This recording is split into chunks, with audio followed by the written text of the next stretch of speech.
Assalamualaikum. Hi, hello, welcome back to my channel Sheikh Saidani. How are you all? I am fine. Previous వీడియోలో చూసే ఉంటారు, సిటీస్లో ఉన్న వాళ్ళకి నవార్ మంచంతో అవసరం లేకపోయినా విలేజెస్లో ఉంటున్న ప్రతి ఒక్కరి ఇంట్లో ఈ నవార్ మంచం అయితే కన్ఫామ్గా ఉంటుంది. మా ఇంట్లో కూడా ఉంది. ఫస్ట్ ప్లాస్టిక్ది అయితే ఉండేది, ఇప్పుడు అది తెగిపోయింది అని నవార్ది అయితే అల్లించుకుంటున్నాను మా అమ్మ చేత. నాకు పర్టికులర్గా రాదు, మా అమ్మకైతే నేను హెల్ప్ చేస్తున్నాను. మా అమ్మ నేను కలిసి ఇక్కడైతే మంచం అల్లుతున్నాము. నవార్ మంచం అల్లడం అంత ఈజీ అయితే కాదు ఫ్రెండ్స్, మ్యాక్సిమం 2 hours పైన పట్టింది.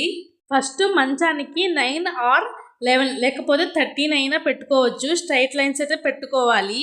అమ్మకు కూడా రాదంట, మా నాయనమ్మ దగ్గర అయితే నేర్చుకుందంట. ఇప్పుడు నాకు కూడా నేర్పిస్తుంది మా అమ్మ. అయినా నా మైండ్లోకి అయితే ఎక్కలేదు, జస్ట్ హెల్ప్ చేశాను అంతే.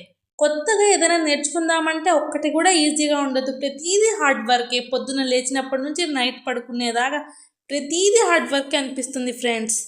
గంట నుంచి కష్టపడుతుంటే స్ట్రైట్ లైన్స్ అయితే అయిపోయాయి, ఇప్పుడు క్రాస్ లైన్స్ అయితే వేస్తున్నాము. అవుట్పుట్ ఎలా వచ్చిందో నెక్స్ట్ వీడియోలో అయితే చూపిస్తాను. ప్లీజ్ లైక్ చేసి సబ్స్క్రైబ్ చేసి కామెంట్ చేయండి.